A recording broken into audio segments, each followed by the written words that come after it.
ഇടപാടിലൂടെ K C. Venugopal 1000 കോടി രൂപ സമ്പാദിച്ചു, രേഖകളുണ്ട് എന്ന ഗുരുതര ആരോപണവുമായി ശോഭാ സുരേന്ദ്രൻ രംഗത്ത് വന്നിരിക്കുകയാണ്.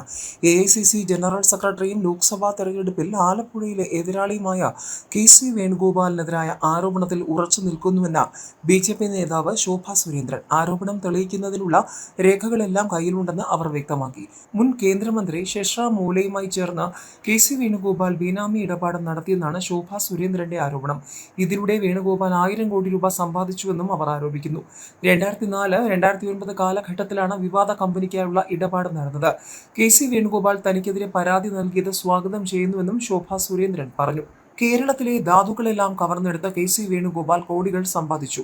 ഓലയും കെ.സി. വേണുഗോപാലും ചേർന്ന് രാജ്യാന്തര തലത്തിൽ പലതരത്തിലുള്ള ഇടപാടുകൾ നടത്തിയിട്ടുണ്ട്. കിഷോറാം ഓലയുടെ കുടുംബവുമായി ചേർന്ന് ഇപ്പോഴും ബേനാമി പേരിൽ കെ.സി. വേണുഗോപാൽ ആയിരക്കണക്കിന് കോടികൾ സമ്പാദിക്കുന്നുണ്ട്.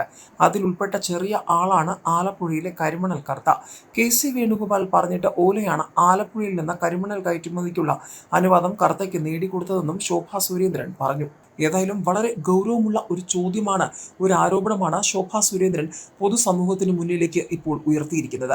വരാൻ പോകുന്ന ലോക്സഭാ തിരഞ്ഞെടുപ്പിൽ ആരൊക്കെ വാഴും ആരൊക്കെ വീഴുമെന്ന് ഏവരും ഉറ്റുനോക്കുമ്പോഴാണ് ആലപ്പുഴയിലെ ബി.ജെ.പി സ്ഥാനാർത്ഥി ശോഭാ സുരേന്ദ്രൻ എതിർ സ്ഥാനാർത്ഥിയും യു.ഡി.എഫിന്റെ സ്ഥാനാർത്ഥിയുമായ കോൺഗ്രസിന്റെ നേതാവുമായ കെ.സി. വേണുഗോപാലിനെതിരെ ഗൗരവമുള്ള ആരോപണങ്ങൾ ഉന്നയിച്ചിരിക്കുന്നത്.